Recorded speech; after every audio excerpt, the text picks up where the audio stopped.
Hello and welcome to Redbird Missionary Conference online worship with us this week. We want to thank you so much for joining us. We invite you to take some time to set apart, to take some time to get away and to be with God. If you're with your family, we invite you to gather them as well. We hope you had a great Thanksgiving, and let's gather now to celebrate the beginning of Advent as we remember together the coming of our Lord. Amen.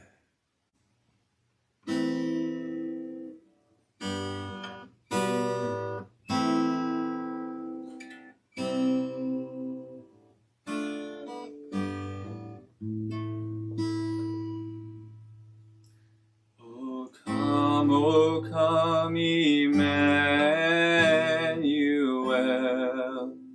and ransom captive Israel, that mourns in lonely exile here, until the Son of God appear. Rejoice, rejoice, Emmanuel shall come to thee, O Israel. O come, thou rod of Jesse, free thine own from Satan's tyranny. From depths of hell thy people save, and give them victory o'er the grave. Rejoice, rejoice, Emmanuel shall come to thee, O Israel. O come, thou dayspring, come and cheer our spirits by thine advent here. Disperse the gloomy clouds of night, and death's dark shadows put to flight. Rejoice, rejoice, Emmanuel shall come to thee, O Israel. O come, thou King of David, come and open wide our heavenly home. Make safe the way that leads on high, and close the path to misery. Rejoice, rejoice, Emmanuel shall come to thee, O Israel. O come, thou Lord of might, who to thy tribes on Sinai's height in ancient times didst give the law, in cloud and majesty and awe. Rejoice, rejoice, Emmanuel shall come to thee, O Israel. Let's begin with our call to worship from Psalm 80. Give ear, O shepherd of Israel, you who lead Joseph like a flock. You who are enthroned upon the cherubim, shine forth. Before Ephraim and Benjamin and Manasseh, stir up your might and come save us. Restore us, O God. Let your face shine that we may be saved. O Lord God of hosts, how long will you be angry with your people's prayers? You have fed them with the bread of tears and given them tears to drink in full measure. You make us the scorn of our neighbors. Our enemies laugh amongst themselves. Restore us, O God of hosts. Make your face shine that we may be saved. But let your hand be upon the one at your right hand, the one whom you made strong for yourself. Then we will never turn back from you. Give us life, and we will call on your name. Restore us, O Lord, God of hosts. Let your face shine, that we may be saved. Let us pray. God, we thank you for gathering us here together today.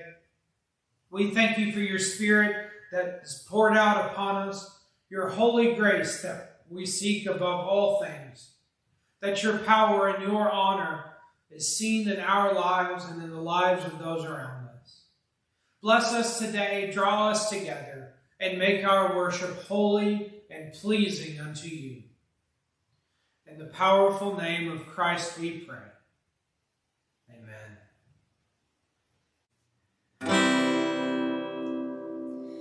Joy to the world, the Lord is come. Let earth receive her King.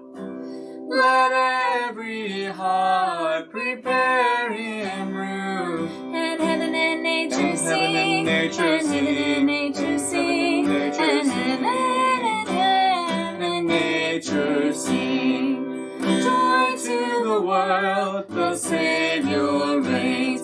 Let men their songs employ. While fields and floods, rocks, hills, and plains repeat the sounding joy. Repeat the sounding joy. Repeat the sounding joy. No more let sins and sorrows grow. No thorns infest the ground. He comes to make his blessings flow. Far as the curse is found, far as the curse is found, far as the curse is found. He rules the world with truth and grace, and makes the nations prove the glories of his righteousness, and wonders of his love, and wonders of his love, and wonders of his love. As we give our offering this morning, I invite you to remember your local church and remember us as we are still at work in the areas that we are in. We're still doing God's powerful calling. We're still living into the mission set down before us. Remember also us as your missionary conference. Wherever you are, remember that we are your missionary conference. We are supported and we are doing the work of the church here in Central Appalachia. So I invite you to remember us. There's a donate button on the website. You can email us at info@redbirdconference.org if you wish to get a hold of us to find out more information. And we hope that you'll remember us and the work that we're doing here in this part of the country. So let us pray. Gracious and heavenly God, we thank you for the work that you do amongst us. We thank you for the blessings that we have received by you, that we now return to you. Use these gifts to grow in our church, to continue to work within us, to grow us, to use us, and to send us forth into all the world so that we can be your messengers as we gather to do your work in the world around us. In your precious and in your holy name we pray. Amen. Praise God from whom all blessings flow. Praise him, all creatures here below. Praise him above, ye heavenly host. Praise Father, Son, and Holy Ghost. Amen. Won't you join us in our affirmation of faith? We'll be using the modern affirmation as found in number 885 in our Methodist hymnal. Where the Spirit of the Lord is, there is one true church, apostolic and universal, whose holy faith let us now declare. We believe in God the Father, infinite in wisdom, power, and love, whose mercy is over all his works, and whose will is ever directed to his children's good. We believe in Jesus Christ, Son of God and Son of Man, the gift of the Father's unfailing grace, the ground of our hope, and the promise of our deliverance from sin and death. We believe in the Holy Spirit as the divine presence in our lives, whereby we are kept in perpetual remembrance of the truth of Christ and find strength and help in time of need. We believe that this faith should manifest itself in the service of love as set forth by the example of our blessed Lord, to the end that the kingdom of God may come upon the earth. Amen. Glory be to the Father, and to the Son, and to the Holy Ghost, as it was in the beginning, is now, and ever shall be, world without end. Amen. Amen.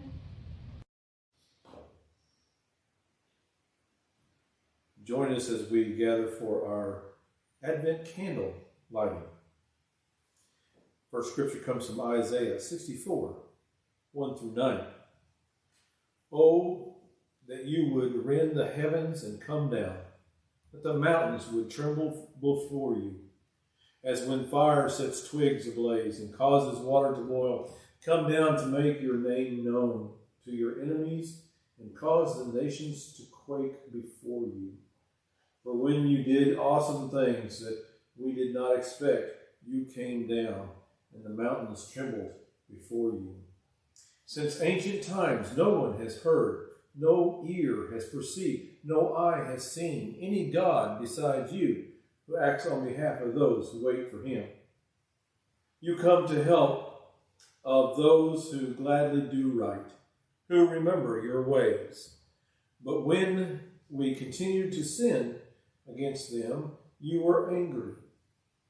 How then can we be saved?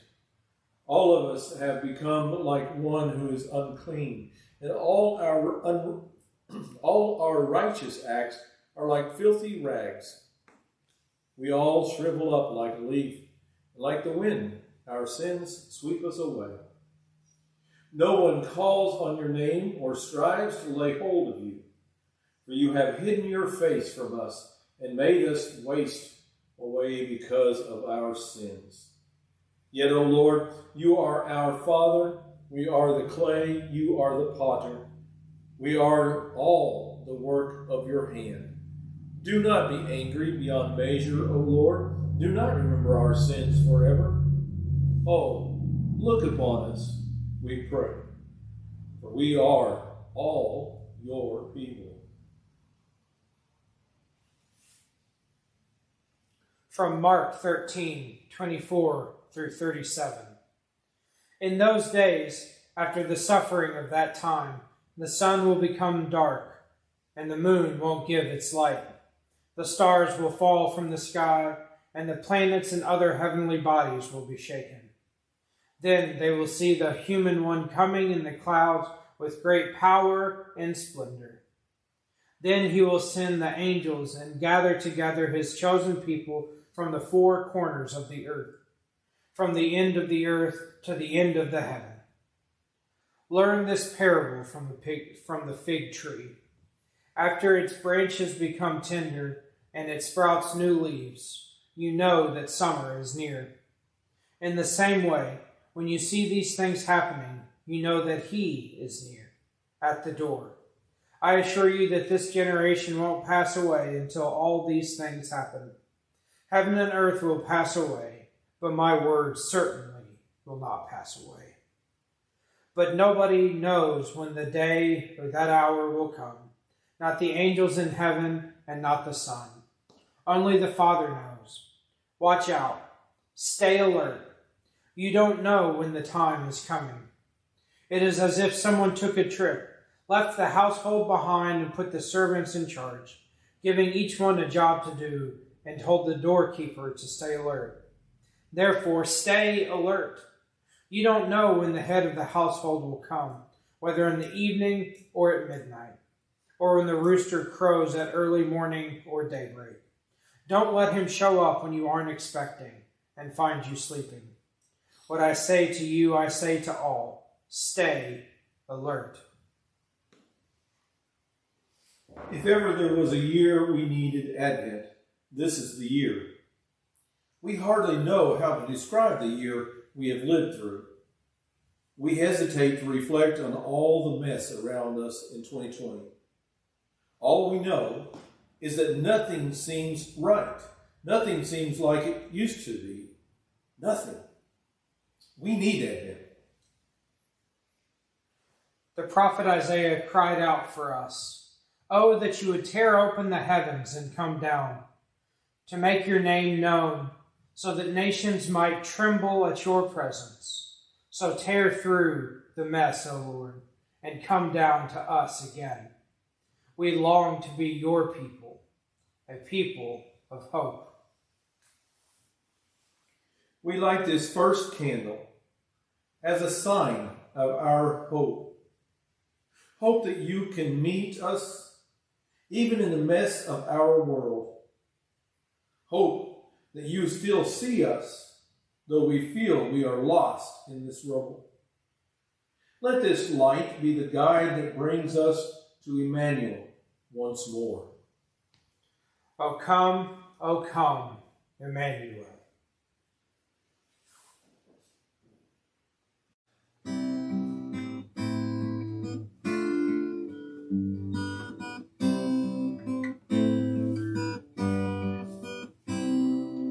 Come, thou long expected Jesus, born to set thy people free.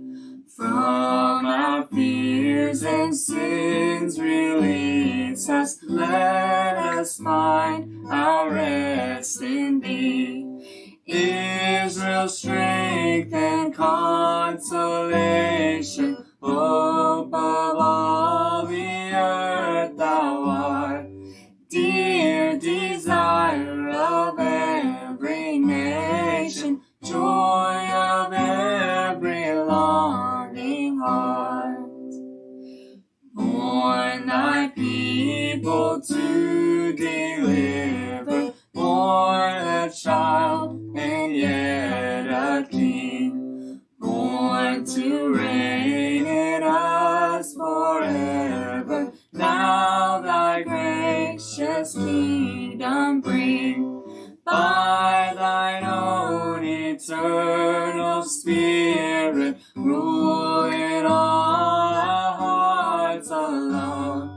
By thine all-sufficient merit, raise us to thy glorious throne. By thine all-sufficient merit, raise us to thy glorious throne.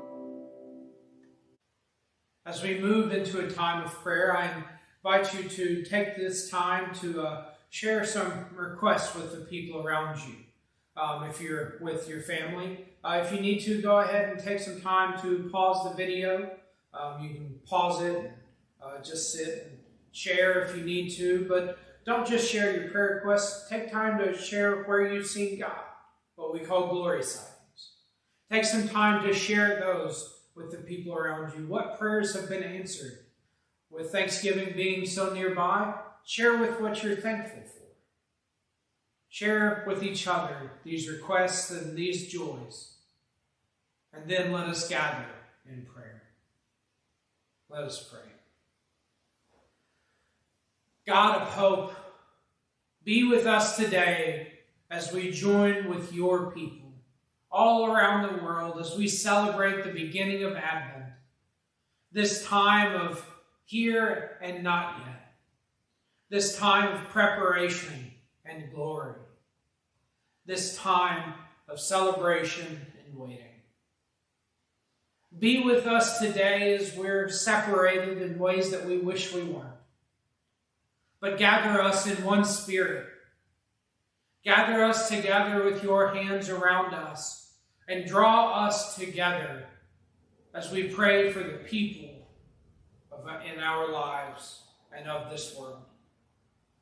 We uplift these prayers to you now.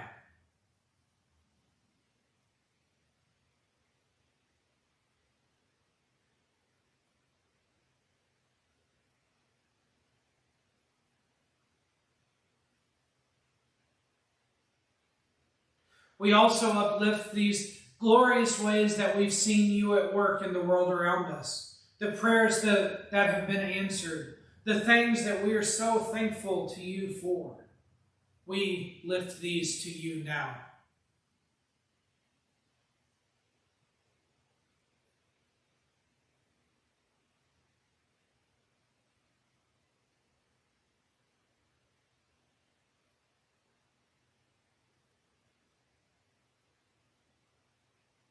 Lord God, we are so thankful for the ways that you have been in our lives. We pray to you that you will be at work in this pandemic that we find ourselves in. That you would be with us as your people.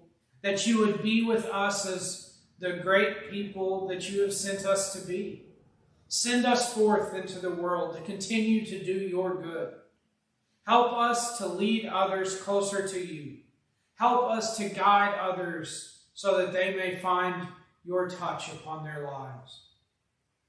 And be with us ever as we go forward, sharing with others the great and wonderful things that you have placed in our lives, as we forever and ever seek you above and before everything in this world. And as we pray now, as you taught us to pray, we do so, leaving behind everything in this world, but you, as we focus completely upon you. Praying, Our Father, who art in heaven, hallowed be thy name. Thy kingdom come, thy will be done, on earth as it is in heaven. Give us this day our daily bread, and forgive us our trespasses, as we forgive those who trespass against us. And lead us not into temptation, but deliver us from evil. For thine is the kingdom, and the power, and the glory forever. Amen.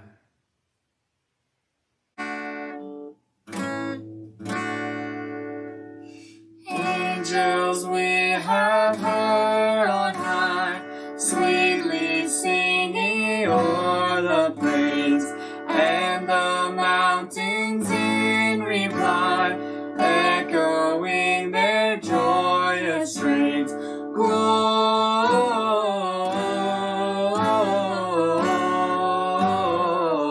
Gloria in excelsis Deo.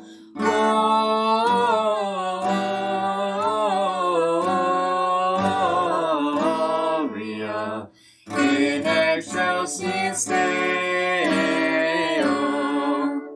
Shepherds wildest to believe, why your joyous strains prolong.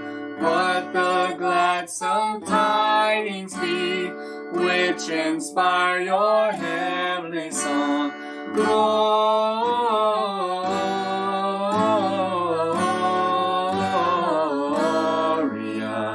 in excelsis Deo. Gloria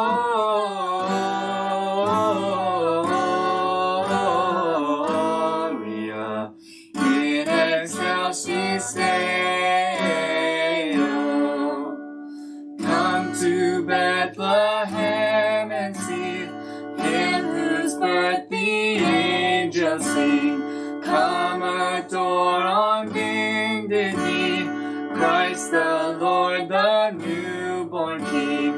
Gloria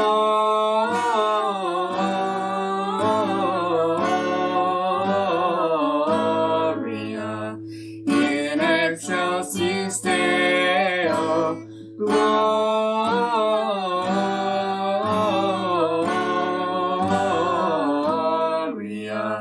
in excelsis Deo.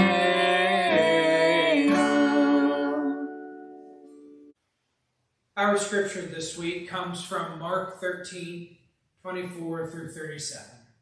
It's the passage that we read earlier in the Advent reading, but I'll read it for us here again to refresh our memory.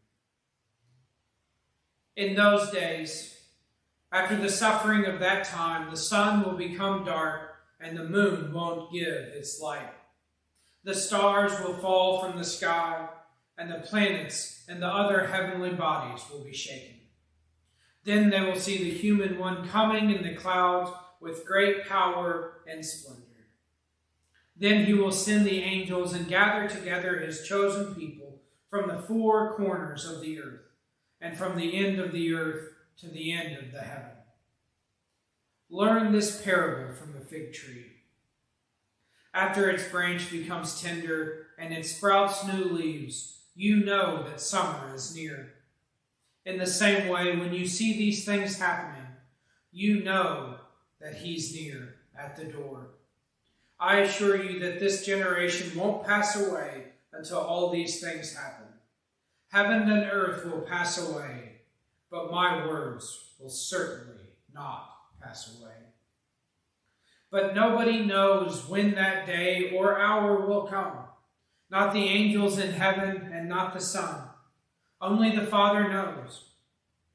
Watch out. Stay alert. You don't know when the time is coming. It is as if someone took a trip, left the household behind, and put the servants in charge, giving each one a job to do and told the doorkeeper to stay alert. Therefore, stay alert. You don't know when the head of the household will come, whether in the evening or at midnight, or when the rooster crows in the early morning or at daybreak. Don't let him show up when you weren't expecting and find you sleeping. What I say to you, I say to all, stay alert. This is the word of God for the people of God. Thanks be to God. Let us pray. Dear God, we thank you for your word given to us. We ask that your glory and that your power would be upon us, that your hand would be moving in our lives, that you would open our hearts to your message this day. And Lord, I ask that you would be with my words and with all these hearts and all those who hear it. In the precious and the powerful name of God we pray. Amen. My mother is a scientist. She has a PhD in toxicology from UK, and she teaches biology at Georgetown College. She got her PhD when I was very young and has been teaching my whole life. This means that I grew up with a scientist for a mom. I think that scientific mindset, more than maybe anything else, affected the way that she taught my brother and I things as children. When we asked questions, we got real answers. And that usually worked. But occasionally, we just simply weren't able to grasp what she meant.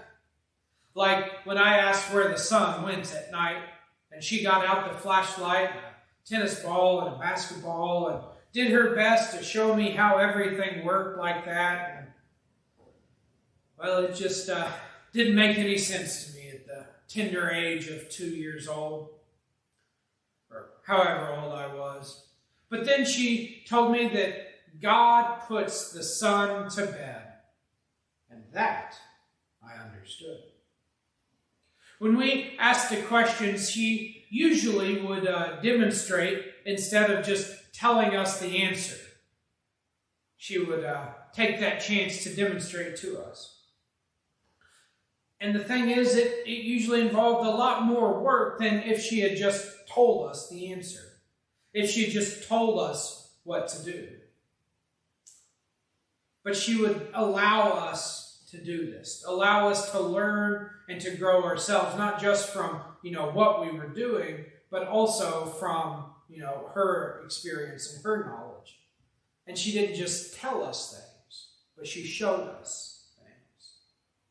So we grew up, and she would allow us to experiment and learn and grow in our understanding of everything around us, especially in the natural world around us. In the winter, I was always fascinated by the snowfall in our backyard. It seemed like it would snow just absolute feet every single year.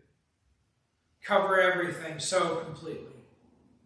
But what truly made me stare and wonder was the ice that froze on the branches of the trees during a freezing rain. Seeing how it was so perfectly molded around those branches, coating them in a sheen of ice that grew thicker and thicker and thicker, was just the coolest thing that I could think of as a kid. And so I had a million questions about it. How did this happen? Why was it all the way around the branch instead of just where the rain hit it from above? Why did it freeze on the branch instead of freezing before it hit the branch and breaking it off? And I would break off little pieces to bring in to my mom in the same way that a cat tends to bring in mice. I thought it was a beautiful gift. I'm sure she wondered if I was ever going to make it to college. But she would dutifully bring these ice-covered branches with me inside. Now, I don't know what I expected to do with them, but I was sure that my mom could find something cool to do with them. Now, there was an experiment to do, of course, because that's just the way things work. Testing to see just how long that ice would last in different places around the house. In the living room, where the wood stove was. In the bathroom window, that was always cold. In the freezer, perhaps. And so I tried to guess and hypothesize which one would last the longest and why it would last the longest. But that ice would always melt away, except, of course, in the freezer. And I was always interested in the outcome or how long it took to do it, for some reason thinking that it would be different than last time. But I guess repetition is part of good science. The ice always melted away, and in turn, Jesus promises that the world is going to fade away as well. I always thought that was such a dire thing to say, such a scary thing to hear. But when I read it, it seems that it comes with a promise. That promise is in verse 31. It tells us that heaven and earth will pass away, but the words of Christ never will. Jesus tells us that the things of this world are not permanent. Think about that. The things of this world are not permanent. Not just our buildings, not just our cars, not just ourselves, but this world itself is not permanent. They are here now, but they won't be here for forever. The physical world has less staying power than the spoken words of Jesus. And that's a lot less scary. That is downright comforting. It's comforting that even the very words of Christ are more permanent than the mountains that surround my house. This is the way that Advent starts, with the promise of permanence of God.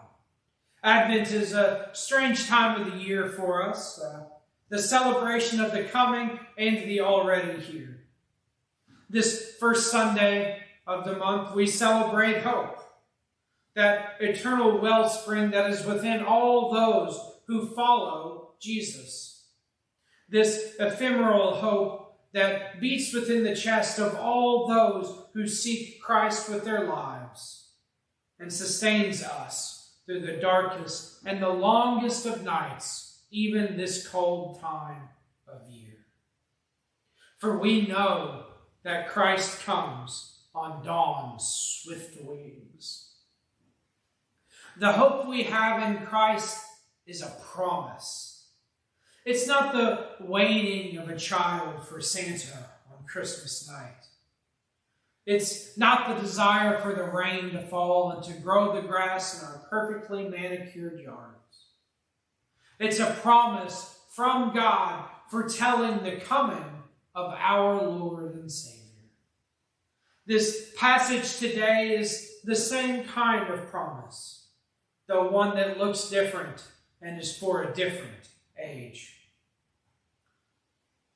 We stand before the lit candle, signifying the great hope that we have in Christ who is coming. The same hope that the people of Israel had as they awaited the one who would lead them. They looked for the one to be born, who would lead them out of the place of darkness they found themselves as they languished under Roman rule. They sought to escape this oppression and to be a free people once again. They held the hope that God would deliver them, that God would uplift and protect them. Throughout the prophets, we see that this hope has existed for many years and made itself known in many ways. Isaiah writes of the one to come and to pull people from the darkness that they had long since existed in. Micah tells us of the ruler who is to come out of the little city of Bethlehem. Jeremiah tells of the branch that will spring up from David's line, and that this person would bring righteousness. Malachi tells of the messenger from God coming to God's people. These prophets write of the coming Messiah, the Christ, who comes in our world to return the people to God. And so we, this Sunday and this week in Advent, celebrate the hope that is in our hearts, the hope that we have in the coming kingdom of Christ. Although we have no idea when this return of Christ is, we believe that we must work as if it is tomorrow. We don't work as lazy workers, lazy servants left behind to run the household, who don't know what's going on. We don't work as if we know when the boss is coming home. Instead, we work knowing that what we do has eternal impact upon the world. We work so that we can do the best we possibly can for the world around us. We work to share a hope that we have deep inside of us and that the world cannot possibly understand until they encounter Christ for themselves.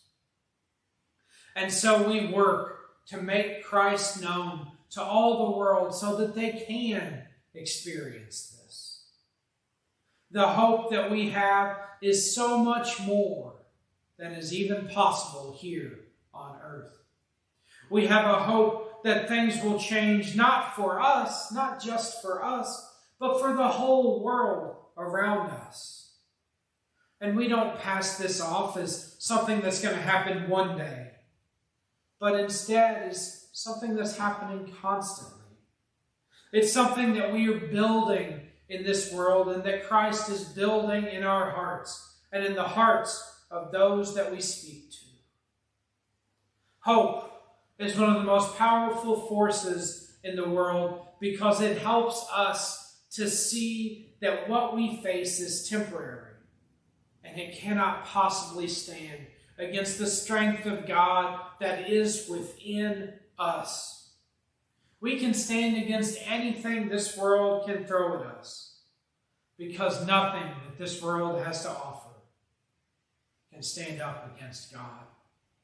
We stand not on our own strength, but we stand instead on the hope of Christ deep in our hearts. Our hope is more than just the feeling that we hope Christ will be able to help us through another day. Instead, our hope lets us know that Christ is working not only to get us through this day, this today, but also is working to make tomorrow a better day than today, and working to make life better, not for us, but for all the world in a bigger way than we could possibly comprehend. When we hope in the things of this world, it is because we lack certainty about them. Whether for the weekend coming up, hoping that UK can win a game, or getting a bike for Christmas. Things we really don't have any control over. But the simple fact is that the hope we have in Christ is more certain than anything we can hold on earth. So what is our hope? Our hope is that Christ fills us. That Christ does such a great work in us that the world cannot help but take notice. Cannot help but see that God has a plan for us and for them as well. This little light of mine, the song we sang as children, is not a light of small things, even if it's a small voice singing it.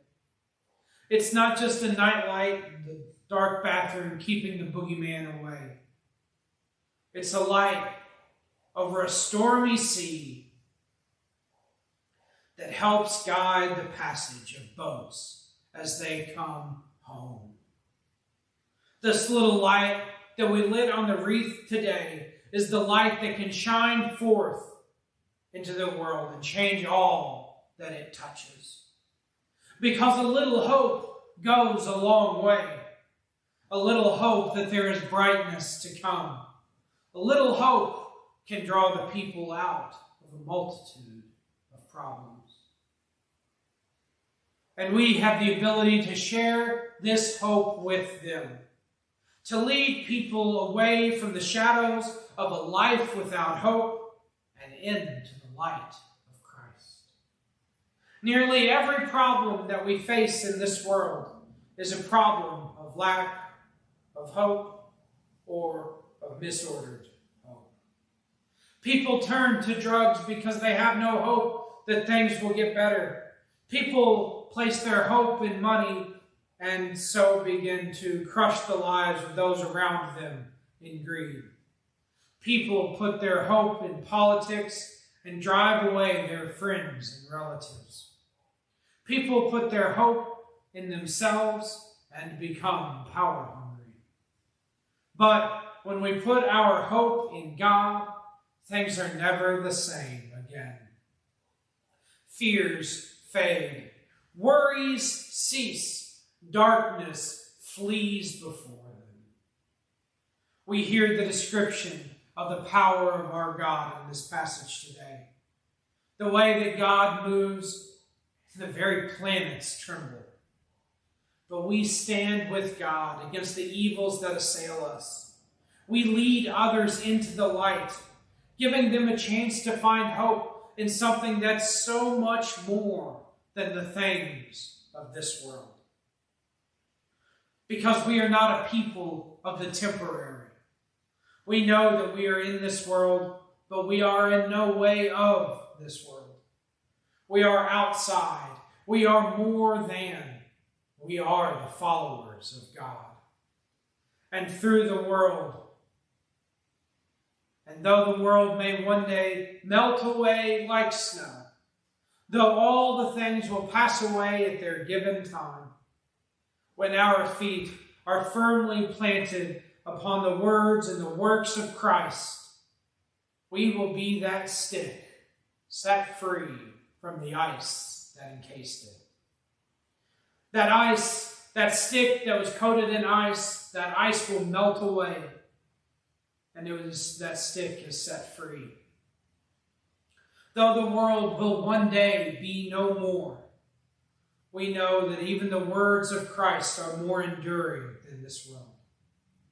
And that as we stand firm upon that hope that we have in Christ, we will never be shaken by the things of this earth. We move because Christ moves within us. We hold on to the hope that Christ who is with us and Christ comes again for us. Let us pray. God, we thank you for gathering us together today. We thank you for your Spirit that stirs up within us this hope in you. Bring us in and closer to you. Help us to experience you in a new way and guide our hearts closer and closer to yours. In your precious and in your holy name we pray. Amen.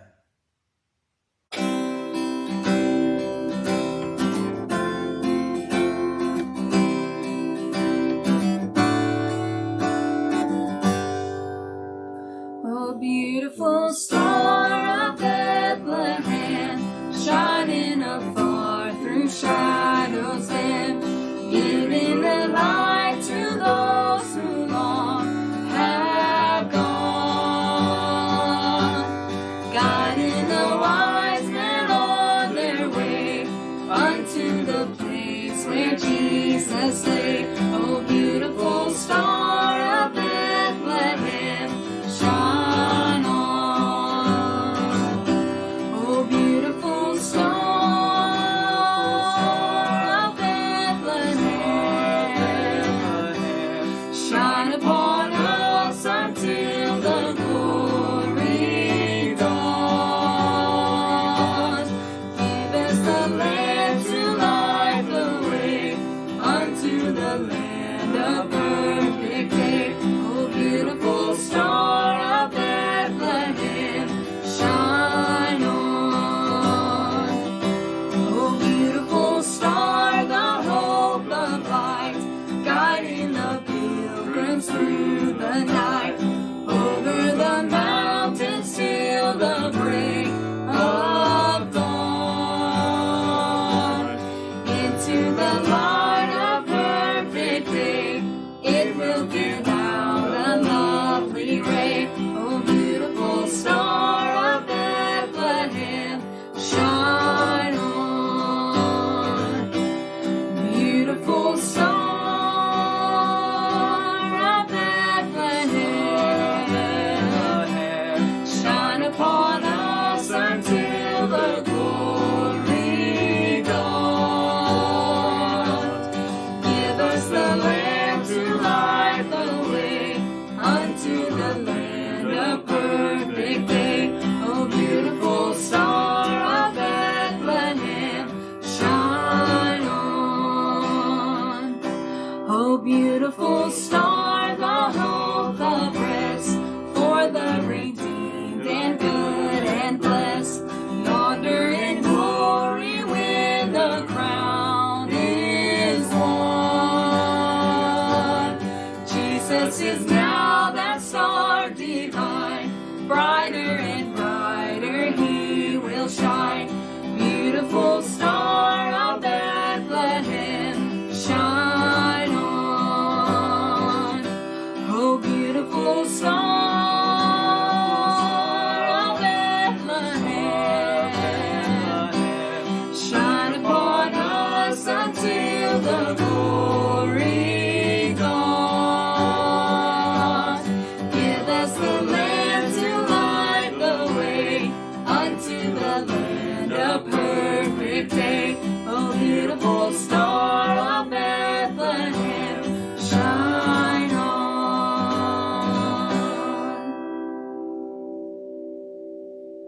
So let us go forth as people of hope into this world, showing that we can have hope even when the world seems in such a dark place. Let us go forth, my friends. Amen and amen.